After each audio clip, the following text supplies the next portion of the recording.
Olá, sejam muito bem-vindos a mais um Convite ao Pensar. Meu nome é Bruno Figueiredo, começa o nosso 39º episódio esse que encerra a nossa 10ª temporada, com a seguinte reflexão. Você de casa, você já parou para pensar por que hoje no Brasil cerca de 15% dos cargos políticos são ocupados pelas mulheres, apenas 15%? O que ainda faz com que seja tão difícil para elas ocuparem esses espaços na política?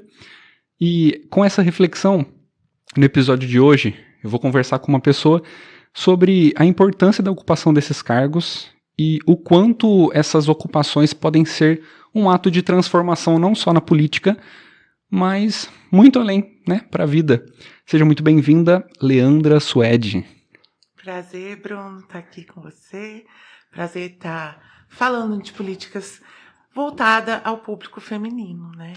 Quem entende de política para mulheres somos nós, né? Ninguém melhor do que uma mulher para falar sobre. Ninguém melhor do que uma mulher. Bruno, eu penso que a dificuldade, né? Se a gente for pensar, somos 56% do eleitorado. É o público feminino. Mas na nossa trajetória, né? Nós somos criadas para ser doces, para não ter muita opinião, né? Para ser aquela coisa calma, para ser aquela coisa maternal, para ser submissa, por que não, né? Então, são poucas as mulheres que têm a voz para partir para esse lado da política, né? A política aconteceu na minha vida porque eu não me sentia representada, né? Enquanto mãe, enquanto mulher, né? E esses cargos a gente vê, inclusive, que agora teve em Poços de Caldas, né? Uma 7ª colocação, né? Regional, e que coloca justamente isso, um cargo apenas na Câmara Municipal, né? E quem faz política para as mulheres? Quem entende? Eu não estou querendo dizer, não é dizer sobre o homem, o homem não pode, o homem pode, né? Você vê aí que teve vereador que se preocupou com a questão da higienização, né? Da causa feminina, mas não é totalmente diferente, né? Por quê? Porque somos nós que estamos na fila, né? Somos nós que trabalhamos, nós trabalhamos 8 horas. Aí a gente tem a jornada nossa em casa. Nós temos nossos filhos para educar.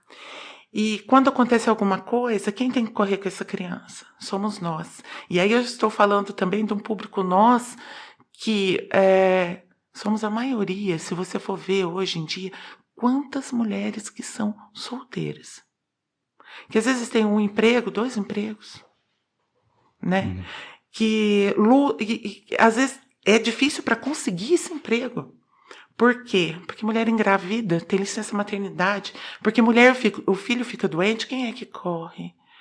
Né? Então, essas políticas, inclusive da violência doméstica, né? Trazer esse olhar. Tem muitas mulheres que passam por uma situação de violência doméstica e que não sabem o que é violência doméstica, não sabem o que é uma violência psicológica, uma violência financeira. Né, estão ali emotivamente ligadas àquele parceiro, também voltando à 7ª colocação, né, do ranking aí da cidade, com relação à questão da violência, porque muitas não identificam, então não corre atrás dos seus direitos, né? A gente fala, esse dia eu estava lendo, lute como uma mãe de autista, então a gente tem que gritar, e aí nós somos colocados como emocionalmente desequilibradas, né? Porque quando você grita, quando a mulher grita, ela é louca. Ela não está emocionalmente equilibrada. Olha que absurdo. Por que você grita? Porque você já esgotou. Você já esgotou todas as alternativas que você teve, então você tem que gritar. Você tem que gritar por conta dos seus direitos. Essa ocupação na política, ela me preocupa muito. Nas 2 campanhas eleitorais que eu participei, eu sempre falei para as mulheres, tudo bem de não votar em mim, né? Tudo bem, mas vote em outra mulher. Vote em outra mulher, né? Por quê? Porque você sabe que aquela mulher vai te acolher. Quando uma mãe vai chegar para você e vai falar, olha, meu filho está assim, assim, assado, você chega para uma mulher, ela entende. Ela entende. É diferente. Então, esse lado da política e por que as mulheres não se envolvem com política, né? Então, você pensa que eu levantei já hoje, já trabalhei, né? Já fui buscar criança no colégio, já fiz, né? todas as minhas atividades para poder, né, tá aqui. E como é que você consegue conciliar tudo isso? Aí, às vezes, as pessoas falam assim, é fácil para você. Não, não é fácil. É escolha. Eu escolhi. Né? E quando eu escolho com o maior amor do mundo. Né? Porque não é para mim. Eu sempre falo isso. Não vou resolver as coisas para mim. Eu vou resolver para o coletivo. Vou resolver para o coletivo. Não existe resolver para mim. Né? Então, eu acho que é nessa linha de pensamento. As mulheres não vêm porque estão ocupadas demais. Sobrecarregadas demais. Não existe mulher guerreira, existe mulher cansada. Existe uma sobrecarga tão grande que como é que ela vai dizer não? Ela tem que pôr comida na mesa. Ela tem que educar. Né? É complicado.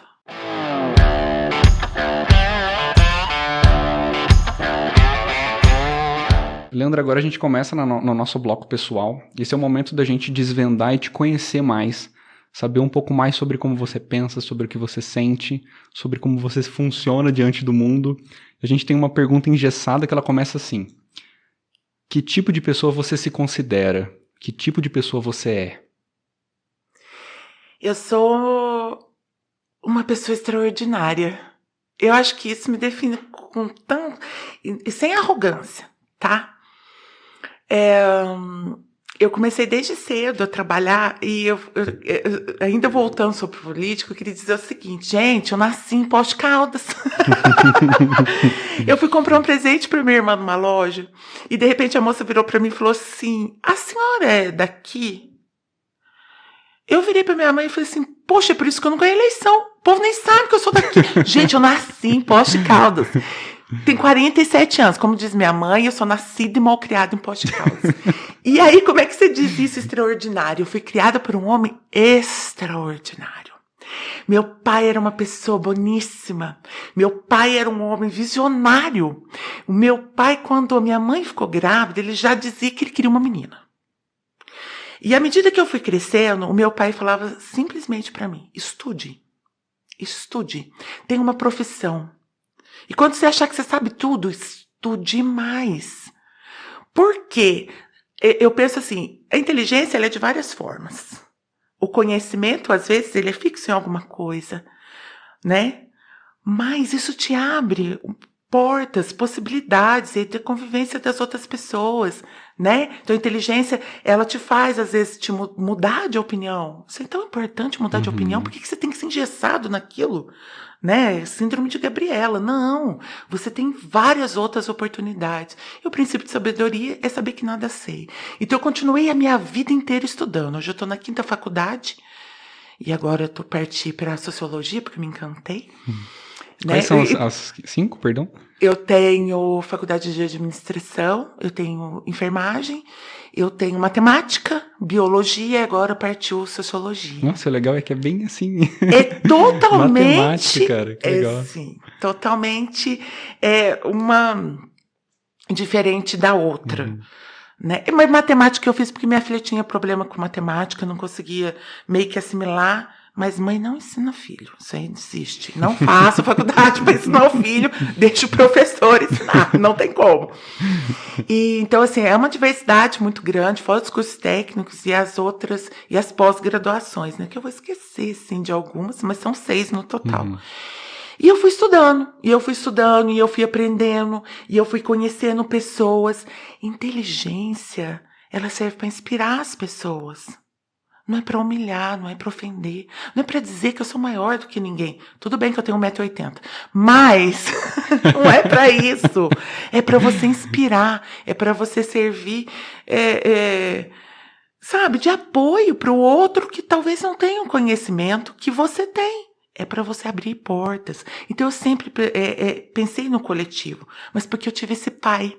Esse pai que foi um cuidador, que acolheu várias pessoas, né, que teve a porta da casa aberta para várias pessoas. Então, eu queria dizer e fixar, eu nasci aqui, gente, por favor, sou de Poços de Caldas. E aí, assim, mas eu nunca te vi. Bom, não sei como, né? Porque desse tamanho, mesmo que eu quisesse, eu não consigo passar despercebida. Mas é por conta desse outro meu lado. Vovô falava uma coisa, que existe muito mais pessoas boas no mundo do que pessoas ruins. Só que a notícia ruim, ela vende muito mais do que as boas. Sabe por quê? Porque quem é bom tá fazendo bem. Ele tá ocupado. Ele tá ocupado. Então você quase não vê essas pessoas. Não é verdade? Então eu acho que assim, eu me ocupo demais, eu estudo demais, né? Ainda tem uma parte do artesanato que eu amo, de paixão. E é isso, eu acho que eu dou conta de fazer várias coisas, mas é porque eu amo várias coisas. Então eu me considero uma pessoa fora do extra, do normal ali. Bem legal isso. Eu quero saber como é que você se relaciona com você mesma. Qual é o caminho, qual é o contato, de que maneira você acessa o que está na sua cabeça, de que maneira você acessa o seu pessoal lá dentro. Qual é o formato que você usa para falar com si mesma? Eu falo comigo o tempo todo. Eu me chamo atenção o tempo todo. Eu nem sempre fui um doce de pessoa. Eu tive que aprender. Isso também traz um pouco da fibromialgia, se é que eu posso dizer. Eu sou grata a todas as coisas que acontecem na minha vida, inclusive a fibromialgia. O que aconteceu, né? A fibromialgia, ela foi um momento de muito estresse na minha vida. Fibromialgia é a doença de quem tentou ser forte, carregar o mundo de todos nas costas e de repente o corpo falou, para, você tem um limite. Então hoje, esse meu autocuidado, ele parte desse princípio, eu não posso ir além desse limite, porque além desse limite ele me provoca dor. Então se hoje eu não tenho tantas crises, eu tô com dor, não vou falar, nunca acordei, eu tô com muita dor, porque a dor ela não para, a fibromialgia é para sempre, olha o que eu fiz comigo, né? Assim, de tentar carregar tudo, né? É uma resposta do corpo? Ela manifesta fisicamente? Do corpo. Exatamente. É tipo a uma fibromialgia, ela é de fundo emocional, né? Então, o que você tem que fazer? Primeira coisa, descobrir o que foi que te causou. É o gatilho.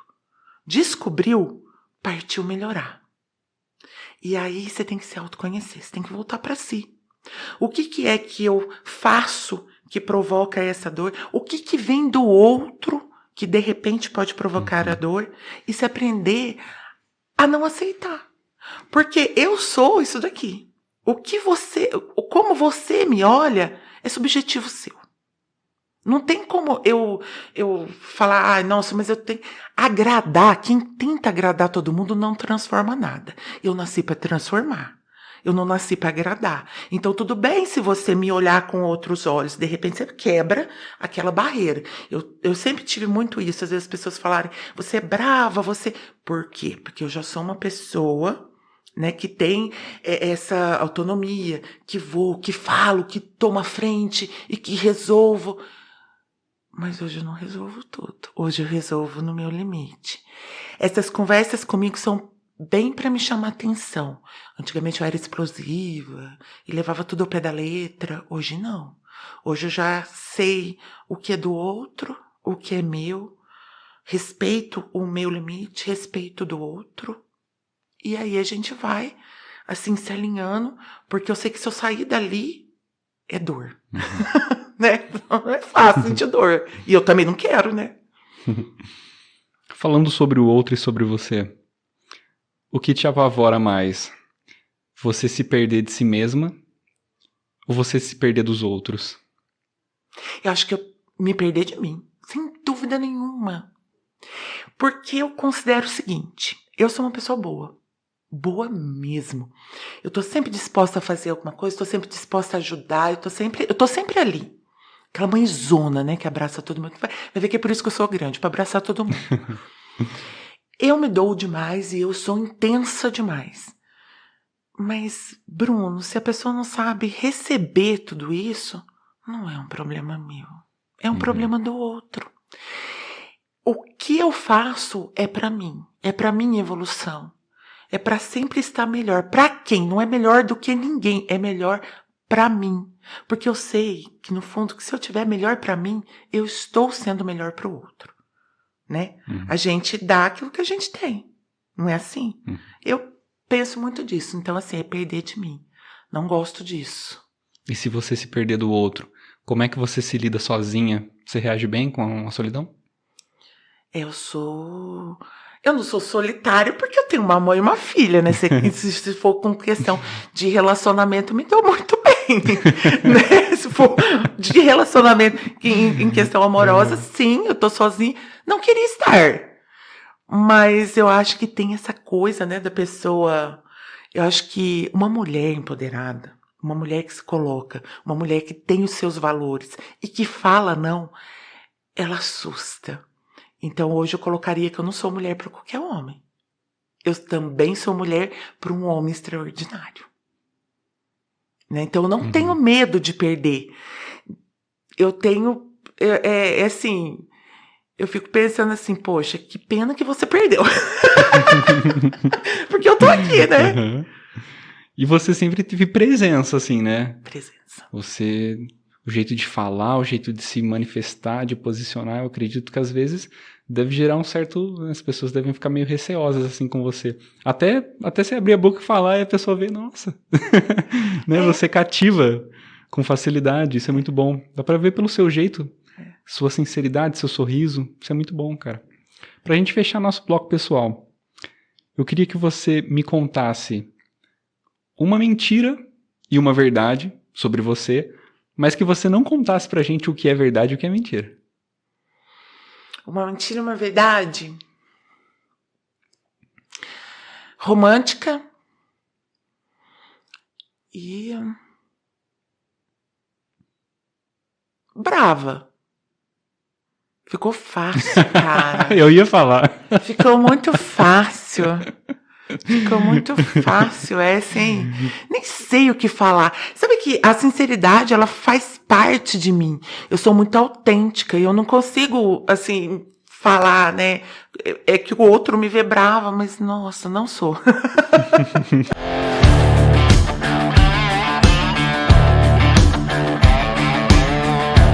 E agora a gente vai falar sobre o que você faz. Eu acredito que aqui a gente vai ter bastante coisa. Eu vou pedir até a sua ajuda pra gente poder... Com que você trabalha? Com bosta. Não pode falar bosta. O que você faz?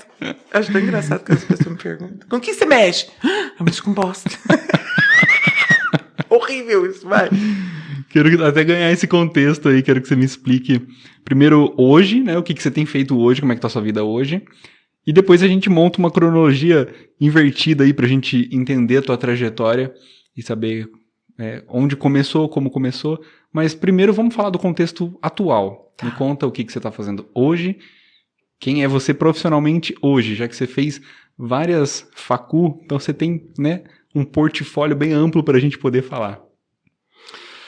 Eu hoje trabalho na Prefeitura Municipal, sou servidora pública. Há 28 anos, o meu concurso é para técnico em análise clínica. E é isso que eu faço. No laboratório, eu trabalho dentro da vigilância epidemiológica. Inclusive, é um ponto bem legal da gente falar, hein? Epidemiologia. Eu sou especialista em epidemiologia. Especialista? Eu sou pós-graduada em epidemiologia. Isso foi depois da pandemia? Isso foi... recente agora, porque é muito legal. Eu estava num curso, num treinamento de febre amarela, e daí eu vi uma moça falar assim, eu sou especialista em epidemiologia. Eu achei que tão bacana, tão legal. Eu falei, puxa, como é que faz isso? Aí fui lá, pesquisei, entrei na faculdade, me inscrevi e fiz. Desse jeito? Porque é assim. Agora eu te devolvo essa pergunta, o que faz um epidemiologista? Epidemiologista trabalha com dados, né? A gente faz levantamento de dados, a gente identifica os surtos. Na verdade, a gente já faz isso dentro da vigilância epidemiológica. A epidemiologista, essa pós-graduação só veio para agregar mesmo, porque já é um trabalho que é feito, né? Então a gente identifica o surto local. Você sabe, a epidemiologia é muito legal, né? EP de povo, na verdade, EP de local, demo de povo e logis de estudo. Então, eu estudo a doença no local e quando ela ocorre, né? E assim a gente vai tomando medidas públicas de barreiras sanitárias para fazer a contenção ali da doença. Eu trabalhei no enfrentamento da H1N1 e agora do Covid. E recentemente eu conversei muito com a minha colega e falei, acho que eu não dou conta de outra. Acho que o meu corpo físico não dá conta e o meu corpo emocional também, não sei se eu dou conta mais. Né? É muito triste quando a gente chega num ponto que a gente chegou, né? De ter, assim, vários números de pessoas doentes ao mesmo tempo e a gente tá ali correndo. É complicado. Nossa, ainda mais pra quem é da área da saúde, que não tem pra onde fugir, né? Você tá envolvido ali, querendo ou não. Pra gente falar sobre a área da saúde. Você teve algum episódio ou alguma coisa que aconteceu na sua vida que te deu essa virada de pensar assim, pô, quero trabalhar na área da saúde? Ai, uma faixa. Uma faixa? Uma faixa de propaganda. Estamos com vagas abertas para o curso de técnico patologia clínica. Acho que eu tinha uns 14 anos de idade. Eu passei e vi aquela faixa no São João da Escócia e cheguei em casa e falei, pai, eu quero fazer curso técnico de patologia clínica. Meu pai falou, o que é isso, filho? Eu ainda não sei. Mas a gente vai descobrir junto. E aí, e vai daqui, vai dali. Eu consegui uma bolsa, o curso era caro pra dedéu, mas meu pai foi fantástico, né? E eu fui estudar patologia clínica, porque eu não sabia que ficava 1 ano estudando só fezes. Sério, 1 ano? É 1 ano para você aprender todos os parasitas, né? Então, foi legal. Foi triste, foi legal, mas tudo bem. E aí, eu me apaixonei pelo laboratório, né? E eu acho que Deus também coloca a gente onde a gente tem que estar, né? Ali dentro do laboratório, a gente faz os diagnósticos, levantamento de dados agora na epidemiologia. E quando você vê que a pessoa sarou, né? Quando você vê... Isso é tão gratificante. A gente nunca é homenageado pra nada, sabe? Laboratório, o povo só lembra da gente quando demora o exame pra sair. Né? Demorou o resultado de exame, aí, pô, laboratório. Mas tirando isso, ninguém lembra que a gente existe, né? Mas é gratificante. É muito gratificante. Sabe por quê? Porque depois as pessoas às vezes falam assim pra mim, mas deu negativo, que bom. Eu falei, poxa, então, se tivesse dado positivo, pelo menos você sabia o que você ia tratar, né? Então fica difícil. Mas eu acho que é gratificante demais. A enfermagem eu fiz, mas eu jamais conseguiria, porque eu tenho um lado empata e um lado amoroso demais da conta. E eu consigo sentir a dor do outro. No laboratório, por mais que eu tenha aquele contato com a pessoa que eu coleto o sangue, eu levo o sangue lá para dentro, vou fazer a análise e depois eu entrego. Então eu não tenho tanta contato ali com a dor da pessoa. E me faz mal. Eu não consigo. Não dá, não é meu. E cada um tem o seu talento, tá tudo bem. Né? Então, mas a área da saúde... E eu fui ficando. E fui gostando, e fui estudando, né? E deu no que deu. Tô aí, faz 28 anos só de prefeitura, né? Porque, na verdade, eu tenho 31 anos de laboratório.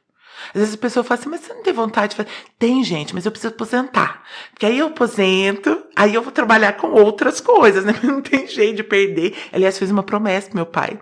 Eu vou ficar aqui até aposentar, depois eu saio e vou fazer outras coisas, né? Mas o meu salário não é ruim. Depois de 28 anos de prefeitura, o meu salário não é ruim, dá para me sobreviver, tá tudo bem. Eu tenho uma lembrança vaga de você me corrija se eu estiver errado, na policlínica.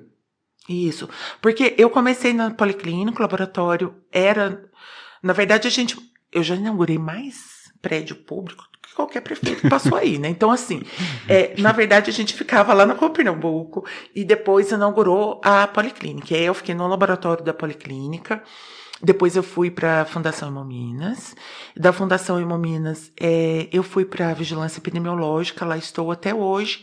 Fiquei na UPA na pandemia, fiquei 5 anos na UPA, fazendo núcleo de vigilância epidemiológica, e agora eu retorno para vigilância epidemiológica base, o laboratório mesmo da vigilância epidemiológica. E com todos esses anos na área da saúde, você tem alguma história que te marcou mais?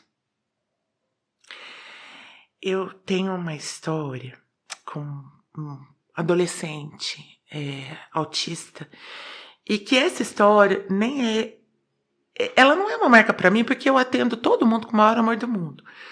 mas ela marcou uma colega minha de trabalho. Então, assim, todas as vezes que acontece alguma coisa assim, ela lembra, ela fala assim, Chuchu, e o povo lá dentro só me chama de Chuchu, né? Chuchu, eu lembro daquele menino em crise, cuspi na sua cara. E eu tava ali coletando sangue, né? E eu lembro que você só tirou o óculos, secou, agradou ele e coletou o sangue. Isso me marca porque ela me viu. Eu acho que quando o outro me vê, me marca. Porque eu não faço as coisas para aparecer, eu faço porque é meu. Mas quando eu toco a outra pessoa, quer dizer, eu toquei ela no sentido de humildade, de entendimento. Então, eu acho que isso é uma coisa que me marca muito todas as vezes que ela lembra, né? Lê, queria que você explicasse pra gente, pra mim principalmente, sendo sincero, eu não conheço o conceito de saúde única. Queria que você me explicasse o conceito, como funciona, o que é. A saúde única, ela surge no ano de 2000. A gente teve aí uma grande crise de gripe aviária, China e lá para cima, né? E aí surge esse conceito. A saúde única, ela é um conceito. Ela trata a saúde humana, a saúde animal e a saúde ambiental. Porque um não vive sem o outro. Por que da saúde animal, né? 75% das doenças são comuns entre humanos e animais, né? Então tem todo esse trabalho e esse conjunto. Só que a saúde única, ela tá em tudo. Ela tá na educação, e eu falo sempre isso, a gente não faz prevenção de saúde aí, a gente tem que falar de SUS, porque o SUS é prevenção de saúde. Eu ouço muito o pessoal da Câmara, alguns candidatos e tudo mais, vamos fazer ampliação de leito. Por que a gente precisa de ampliação de leito, sendo que a gente tem o IBGE que fala que a gente não mudou a estatística de pessoas em Poços de Caldas? Então, por que a gente tem que fazer ampliação de leito? O que é que está acontecendo? Aí eu falo para você, nós não estamos trabalhando prevenção. E quando a gente trabalha prevenção, a gente tem que trazer educação, a gente tem que trazer assistência social, a gente tem que trazer psicólogo, a gente tem que trazer... É uma equipe multidisciplinar. A gente tem que fazer controle de antibiótico, né? Porque a gente sabe que tem doenças aí que só com determinado antibiótico é que vai tratar. E se a gente fazer o uso indiscriminado desse antibiótico, a gente vai ter uma proliferação aí bacteriana e a gente não vai conseguir conter doença. Então, esse conceito de saúde única, ele é mágico. Você teve aí uma crise de água em Poços de Caldas, onde todo mundo falou água suja, água suja. O que a gente estava tomando? A gente estava tomando o que era morto. O que está morto? É o que está morto mesmo. É bicho que morreu, que está lá embaixo, entendeu? Por isso que aquela água estava vindo naquela sujeira e não tem como tratar. É um volume morto. E é morto mesmo. Então, assim, o que nós estamos fazendo mesmo de ambiental para a nossa cidade? Porque esse dia eu estava na igreja lá em cima no Sagrado Coração. Eu sei que era para me prestar atenção no casamento, mas eu estava olhando a serra lá em cima, só tem mato. Cadê as árvores? Será que a gente precisa de construir esse tanto de casa que a gente está construindo aqui em Poços de Caldas? Será que a gente não tinha que estar olhando os recursos hídricos? Porque eles são finitos. Vai acabar. Será que a gente não tinha que estar tomando esse cuidado? Esse zelo? E aí vem a saúde única. Com esse olhar. É o ambiental. Por quê? Porque tudo vai afetar o homem. Tudo que tem afeta o homem, né? E aí a gente falando de prevenção e de saúde única, como é que a gente faz a prevenção? Grande parte da prevenção com relação à vacina. Por que você está falando de ampliação de leito de novo? Porque a gente teve aí uma política negacionista que falou e colocou na cabeça das pessoas que vacinar é ruim. E as pessoas, o Brasil, né, que era historicamente falando, a gente é o país da vacina. Porque é o país do SUS que faz prevenção. Faz prevenção para quê? Gente, faz prevenção para você não morrer, né? Porque você pode dar a sorte de pegar uma gripe, ficar doente, ficar internado, ter todo aquele processo de tratamento e sair de lá ileso, tudo bem. Mas mata, né? E interna, né? E a prevenção, ela não é só uma questão disso, mas é questão de recurso. Porque enquanto está em um recurso só para isso, quantas outras coisas que eu tenho para fazer da saúde? Quantas pessoas estão aí esperando cirurgia? Né? Então, esse dinheiro... Aí a gente vai falar de gestão, né? De alocar o recurso onde ele tem que estar. Então, eu já tenho esse pensamento. Eu fiquei muito feliz, eu fiz um webinário da gripe aviária no Brasil, na situação da gripe aviária no Brasil. E fantástico a resposta que o Ministério da Saúde... Aliás, a gente tem que ter muito orgulho de ser brasileiro. A resposta foi, sim, fantástica. Tanto é que tá tudo, né, certinho, tá redondinho. Então, ter orgulho, sim, de ser brasileiro, ter orgulho do SUS, gente. Você sai aqui pra fora, você vai pra fora, você não tem esse recurso que você tem aqui. Mas é ruim. Então, mas é ruim porque você não cobra. Porque a qualidade do atendimento é você né? Você que está sendo atendido. Tá ruim, então eu tenho que cobrar. Grita igual a mãe de autista. Vai lá, cobra. A gente não deveria cobrar porque é de direito. Mas a gente tem que fazer, né? Para ter a qualidade e ter esses recursos alocados onde ele precisa estar, né? Deixa eu ver se eu entendi. Então dependeria de uma integração de várias áreas, esse modelo. Sim, uma equipe multidisciplinar. Isso por si só acredito que já é um desafio, né? Médico veterinário. E essa discussão tá lá em cima já no Ministério da Saúde. Então esse modelo ele não é usado. Chegar. O conceito, ele é usado, mas ele é usado assim, como qualquer outro conceito de apagar incêndio. Então, quando eu tenho algum problema que seja epidemiológico, mas que está relacionado a zoonoses, e zoonoses, vamos entender, né? Zoo, de animal, noses, de nós, humanos.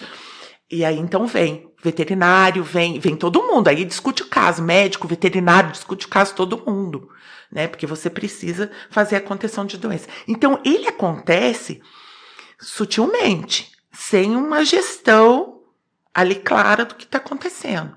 Outra coisa, né? Então, ele fala do controle de vetor, ele fala da condição ambiental, que a gente tem uma cultura muito assim, falha, né? Que é essa questão, por exemplo, dos terrenos. E aí a pessoa vai jogando lixo ali no terreno e você vai tendo... Eu falei isso na campanha, foi tão legal, teve um montão de gente que foi pesquisar o que era, né? Então você tem ali um criadouro de animais sinantrópicos, né? O que são esses animais sinantrópicos, né? São todos os insetos, todos aquele grupos de animais que não convivem necessariamente com humanos. Eles não precisam dos humanos. Mas eles acabam ficando ali porque eles estão sendo alimentados. Então, se você tem um terreno com um monte de pedra, com um monte de entulho, você vai ter escorpião. E a gente teve aí várias áreas no Brasil que teve uma endemia, né, uma epidemia por picada de escorpião. Então, esse cuidado que tem que ter é saúde única. Tudo isso é saúde única, né? A questão dos ratos e dos vetores. Que não tem um bichinho mais empreendedor do que esse Aedes, né? Pelo amor de Deus. Nossa Senhora, tá louco. Então, e ele vem tudo do quê? Da cultura humana. De como é tratado, né, aquele meio. E aí você tem que envolver tudo, porque além de ser a questão do terreno, você envolve lá pessoal de posturas. Eu nem acho muito justo, porque às vezes a pessoa tem um terreno, paga ali o IPTU pelo terreno, faz a limpeza do terreno, tudo mais. E quem joga? Então, trabalhar isso. Como é que você trabalha isso? Aí a saúde única vai trabalhar onde? Dentro da escola. Então, é saúde única. É a prevenção de tudo. E falando sobre a gestão pública, você acredita que a saúde hoje é o maior problema na gestão pública? Nossa. O que é gestão, né? A gestão nada mais é do que você gerir. E para gerir, você tem que ter o que a gente chama de CHA, conhecimento, habilidade e atitude. Recentemente, a gente teve na UPA uma situação de uma demora de atendimento, porque você ficou sem sistema. E até que eu vou aproveitar que eu tô vendo que tem um papelzinho, né? Plano B, tá? Conhecimento. Isso aqui é um papel, uma caneta, isso aqui é uma mão. Faz a ficha. Mas não tem sistema para chamar. Ah, não tem? Como é que é o nome da pessoa que chama e põe pra dentro do consultório? Tá sem sistema, vai ficar sem atendimento. Faz sentido. Então... A doença não espera, né? Então vou esperar o sistema voltar. Né? E ficou lá o pessoal todo esperando atendimento. Mas isso parece que é tão frequente. Né? Então, mas o que falta? Aí como é que você... como é que eu posso falar? Não tem como. Porque você tem que... Pra você estar num lugar, você tem que ter conhecimento. Eu aprendi no primeiro dia de faculdade, achei fantástico, de administração. Que você não precisa saber tudo. Você não precisa saber tudo. De todas as áreas, como é que faz, como é que processa, nem nada. Mas você tem que conhecer quem sabe. Só que você trocou todo mundo. Aqueles funcionários que era mais antigo, né? Como é que foi colocado? Inclusive, foi lá, parou na Câmara Municipal, uma fala, né? Eu não posso fazer nada. Sabe o que é não fazer nada? É mandar o funcionário embora. Esse funcionário for assediado a todo momento, né? Porque assim, eu não posso fazer nada. Como não? Você quer fazer o quê com o funcionário? Né? Você quer colocar ele para trabalhar? Tá, mas para você colocar ele para trabalhar, você consegue entender que é gestão? Eu preciso saber primeiro, entender o que é que cada um faz, para mim alocar cada um naquele, né? E aí as pecinhas vão se movimentando. Poxa, gente. Né? E eu ouvi isso para mim, inclusive. Eu fui falar de uma questão, e aí, porque agora eu já fui embora a empresa, né? Que era de Salto Pirapora, e também é uma coisa muito chata, porque você tem várias pessoas para você falar. Então, quando chega aqui, você já cansou, você perdeu algum ponto que ficou lá atrás que você tinha que ter falado. E a pessoa chegou para mim, que era o chefe, né? Falou para mim, não se preocupe, porque a minha equipe, ela vai chegar aqui e vai assumir a CCIH, que é a Central de Controle de Infecção, e o Núcleo de Vigilância Epidemiológica. Falei, então eu vou sair daqui. Não falei isso. Eu tô falando só porque é assim, porque vão vir pessoas de fora e essas pessoas, elas não são funcionárias públicas. Eu falei, pois é, mas eu sou funcionária pública. Não, mas eu vou ser diferente. Não sou. Eu sou igualzinho os outros. Eu prestei concurso. Eu passo. Aliás, se tem uma coisa que eu tenho orgulho de falar na minha vida, é que eu estou na prefeitura há 28 anos concursada. Eu entrei com concurso. E eu cumpro meu horário direitinho. Estudo pra caramba. E todo esse meu estudo, todo esse meu conhecimento, ele é voltado para quê? Para qualidade no atendimento público. Então, o funcionário que está lá, o que eu quero dizer? O gestor bom é aquele que vê a base. Porque não adianta eu falar para você, eu falei muito isso na campanha, muito. Existe um gargalo muito grande da UPA. Você atende ali 500, eu já cheguei, porque aí o núcleo de vigilância faz isso, que é a busca ativa, eu já cheguei a analisar 840 prontuários. Nossa, que isso é um absurdo, entendeu? Isso é um absurdo. Mas por que isso acontece, né? Aí você fala assim, o gargalo rompeu lá porque... Aí é gestão. Você tem um PSF. O PSF já é no local, né, para ficar mais fácil o seu acesso. Mas será que ele está estruturado? Será que ele tem médico? Será que está tudo organizado para poder fazer o atendimento? Não, se não está, a pessoa vai para onde? Vai para a UPA. Porque a UPA é a unidade de pronto atendimento. Seriam só coisas de urgência. Então, assim, dor nas costas um mês não é uma coisa de urgência. É uma coisa que o postinho pode pegar. Né? Mas às vezes não tem. E a pessoa vai para onde? Tô com dor. Então, como é que você vê essa gestão? Eu não vejo a gestão.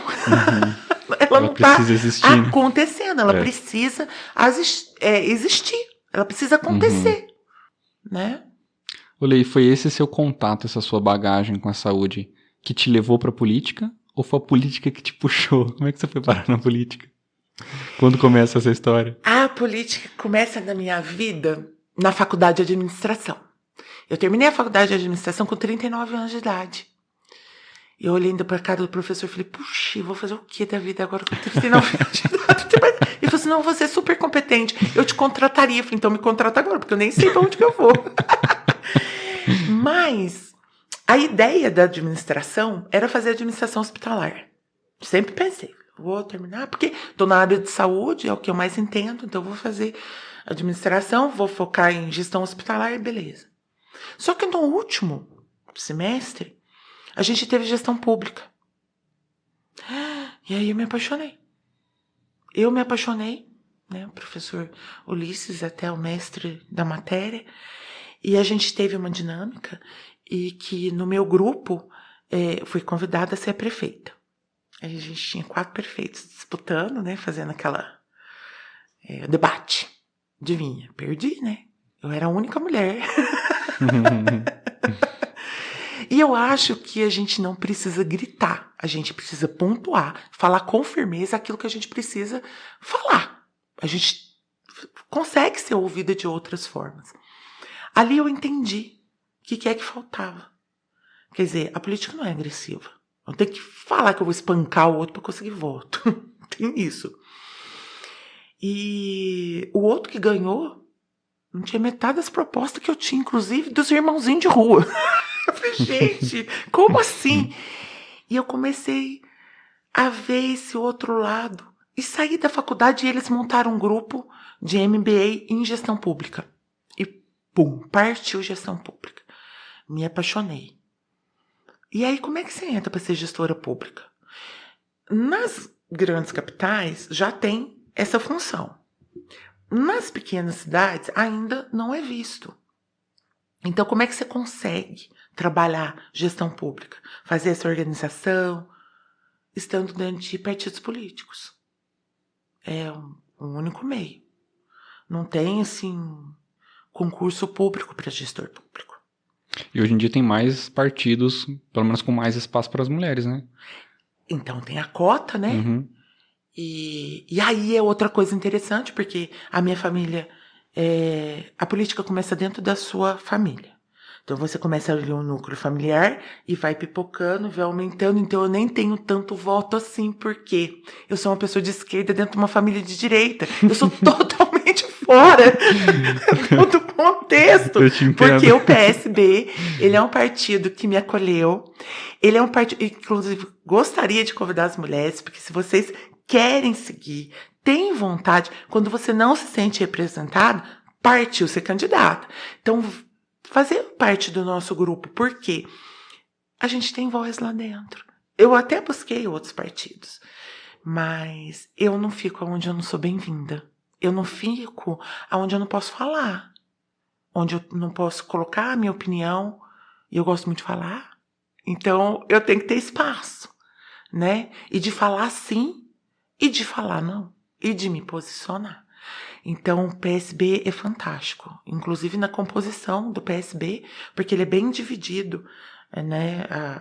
O secretariado do PSB ele é bem dividido, inclusive com a metade de mulheres, com a metade de homens. E foi aonde eu fui acolhida, e eu gosto de ficar aonde eu sou acolhida, né?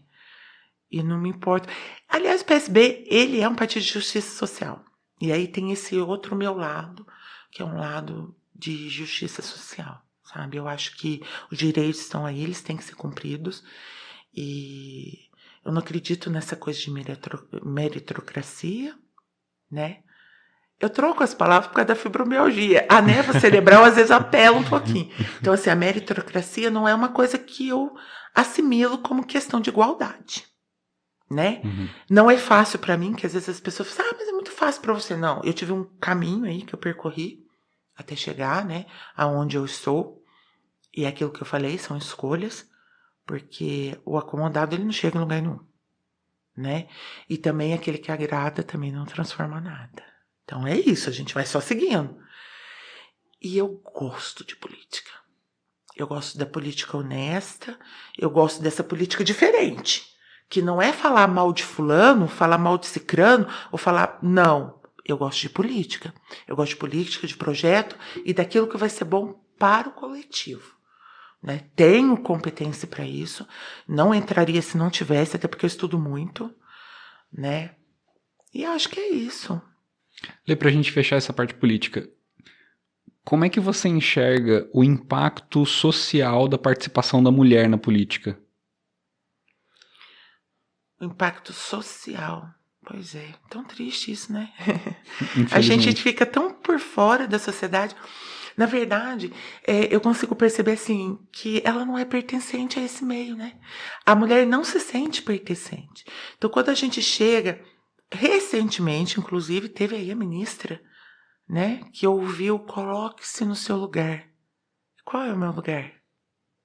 Então, eu não pertenço muito, né? Eu não pertenço. Quando eu te falo não, quando eu vou defender aquilo que eu assimilo como causa, como pauta, como militância, sei lá como quer chamar, como ativismo, eu não sou recebida, né? Então, quando eu falo não para a mineradora, ou quando eu falo, né? Eu não posso me posicionar, porque eu não sou pertencente. Eu preciso estar recolhida ao meu lugar.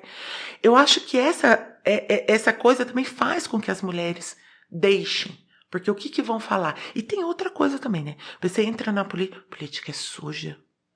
Política é de gente desonesta. Política. Não é assim? Uma visão tão antiga, né? Uma visão tão, né? Corrompida. Exatamente. Que ainda é trabalhada, né? A pessoa, você vai pra política, porque isso, porque aquilo. Não, eu vou pra política para construir. Eu vou pra política porque eu sei que eu tenho alguma coisa ali para oferecer. Mas algumas mulheres, eu entendo, que talvez não tenham essa presença, ou que não tenham essa postura, que é igual eu tô falando, precisa diminuir o outro. A gente não pode... O agressor é esse, né? É aquele que quer diminuir, que quer colocar a mulher naquele lugar que ele acha que é o lugar que a mulher tem que ficar, né? Uhum. Então esse é o agressor. E muitas mulheres não aceitam isso, né? Entende isso como uma ofensa para si. Eu não entendo. Quando uma pessoa, principalmente do sexo masculino, né, chega para mim e fala alguma coisa, você que não sei o que, eu abaixo, eu falo, pois é, porque ele diz mais sobre ele do que sobre mim, porque talvez nem me conheça, né? A gente vê muito isso, sabe aonde? Rede social. Quantas e quantas vezes eu ali coloquei... Gente, não gostou daquilo que colocou, passa batido. Eu não fico brigando com ninguém em rede social. Eu brigo quando briga comigo, porque aí eu tenho que me posicionar. Você mexeu comigo, você vai levar. E geralmente, quando eu falo, a pessoa não retruca mais. Porque eu acho que a pessoa não tem aquele conhecimento, né? Assim. Enfim, mas o que eu ouvi, assim, tomara que a esquerda ganhe mesmo, porque você tá gorda, você vai passar fome. Umas coisas tão besta. Nossa, é muito ataque fútil, né? Tão infantil, né? Coitadinho dessa pessoa que se oprimiu. É tão pequeno, né? Tão pequenininho. Nossa. Eu tenho 1,80m, você vai ser pequeno mesmo. Então, assim, não tem como. Essa coisa, isso não é política. Falar de um, falar do outro, querer defender fulano, querer defender... Isso é fofoca. Isso é fofoca. Puxa, você nem conhece as pessoas. Como é que você vai sair falando mal das pessoas? Então, pra mim é pequenez demais da conta. E eu acho que a mulher, às vezes, também não enfrenta isso justamente por conta dessa agressão que, de repente, não vai querer pra si. Eu não quero assumir esse posicionamento, né? Eu vou ter que me posicionar o tempo todo, ficar me reafirmando. Eu não reafirmo nada, tá? Uhum. Eu falo e saio andando. Se absorveu, bem. Se você não absorveu, não entendeu, eu até volto a explicar. Agora, agressividade, não aceito.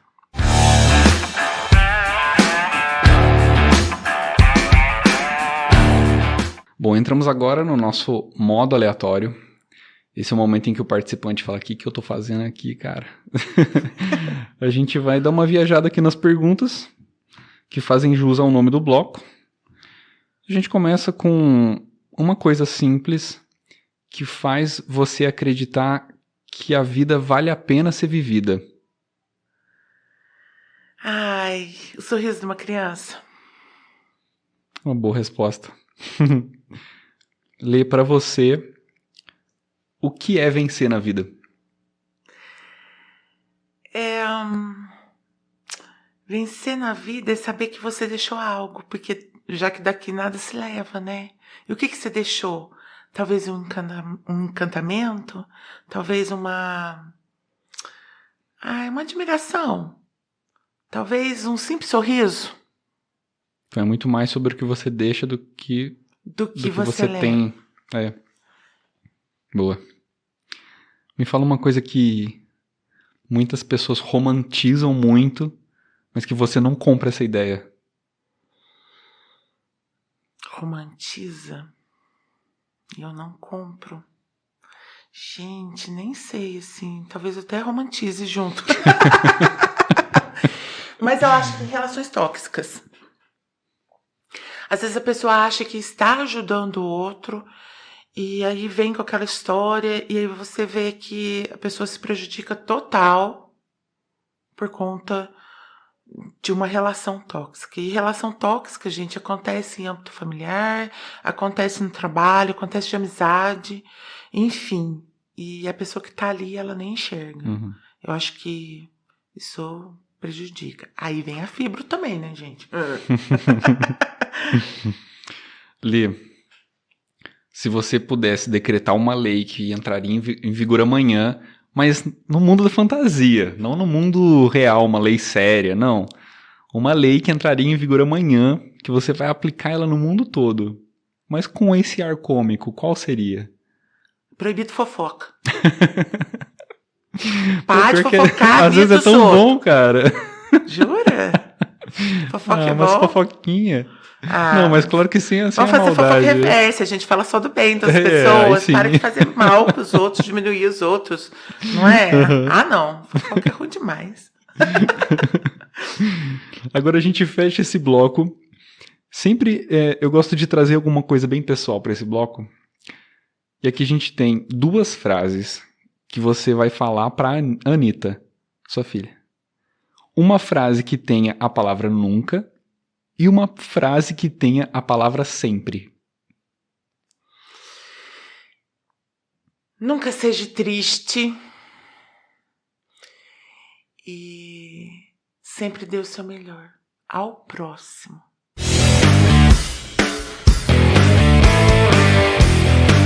E agora a gente entra no nosso bloco final. Esse é o momento em que você vai deixar algumas indicações e recomendações para quem está ouvindo. E a gente começa com um hábito que você acredita que seja poderoso para as pessoas cultivarem no dia a dia delas. Eu tenho um pensamento assim que eu falo no espelho para mim mesma. Hoje é o seu melhor dia. Sabe, eu olho no espelho e falo, Leandra, hoje é seu melhor dia. Às vezes não é, né? Mas eu tentei. Uma boa afirmação. Legal. O nosso segundo ponto é se você vai escolher um desses, tá? Você vai escolher um e indicar pra galera. Aí pode ser um filme, uma série, um livro ou uma música. Um desses. Pode ter ou não um significado pra você. O livro. Um livro? O Pobre de Direita. Um Pobre de Direita? De José de Souza. Socialista. Por favor, a gente tem que ter consciência de classe. Senão não vai dar certo. Nunca, a gente não vai conseguir evoluir. Por favor. Então, lê lá Um Pobre de Direita, de José de Souza. Perfeito. Lê, agora a gente fecha o bloco com o seu momento, esse é o seu espaço, do seu convite ao pensar. Qual é a reflexão que você gostaria de deixar no ar para o pessoal de casa pensar sobre? Eu acho que pensar sobre o que eu quero. O que eu quero, mas não é o que eu quero só para mim. É o que eu quero para o outro, né? A gente sempre vê o espaço ao direito, né? O teu direito vai até o limite do outro. Mas o quanto que você está pensando nesse outro, né? O quanto que você pensa que prejudica as pessoas, determinadas ações que são tão banais, desde um papel no chão, né? Desde um quintal que você não limpou. Olha quanta coisa, né? E aí vai voltar a saúde única, né? Um cão abandonado que vai morder outra pessoa, né? Então, o quanto que você está pensando no outro? Né? Já que daqui nada se leva, tudo se deixa, o que você está deixando para o outro de você? Que não adianta romantizar depois que morre. O que você está deixando de você? Eu acho que é isso que importa, né? É o que eu estou plantando aqui. O que você está falando para os seus filhos? Como é que você está ensinando seu filho homem a tratar uma mulher? Né? Como é que você está ensinando a sua filha mulher nesse mundão que está aí? O que você está deixando? Acho que fica essa reflexão. Perfeito. Leandra, eu te agradeço pelo nosso papo, por tanto conteúdo legal, por um papo tão gostoso. Acabou. Queria deixar um espacinho para você deixar suas redes sociais para o pessoal de casa te conhecer, saber mais sobre você e suas considerações finais. Eu tô no Instagram, Suete_Leandra, no Facebook, Leandra Suete. Também colocou Leandra Sul lá, já vai me ver. Né? Vai ser um prazer, se alguém tiver alguma dúvida, quiser saber mais, saúde única, né? E estou aí às ordens, tá? Eu sou uma pessoa super voluntária também, né? Então, assim, se precisar de alguma coisa, eu podendo, gosto muito de ajudar, só chamar, a gente tá lá. Se for pra rir, se for pra chorar, a gente vai também. Tamo aí pra tudo quanto é, né? Pau pra toda obra. Pra qualquer evento, né? Eu fui ajudar na igreja, na festa de São Benedito, e o padre falou, nossa, eu nunca te vi na paróquia. Falei, pois é, mas é porque eu não sou católica. Aí ele falou, nossa, eu falei, então, mas é porque eu vim pra servir. E eu acho que é isso, tão importante, né? A gente vir para servir. Então, é isso. Perfeito, Lê, muito obrigado, mais uma vez. Pro pessoal de casa, lembrando que todo domingo eu tô com uma pessoa nova aqui. Se você quiser saber quem é a pessoa da semana que vem, lá no nosso Instagram, @conviteaopensar. Lá você pode também participar, mandar perguntas, se inscrever no nosso radar. A gente está aí com um radar que tem a intenção de captar o máximo de pessoas possíveis que têm a intenção de vir aqui trocar essa ideia. E também estamos de portas abertas aí para parcerias ou para você que tem interesse em fechar um patrocínio também. Você assistiu esse vídeo até o final, muito obrigado e até a próxima. Valeu!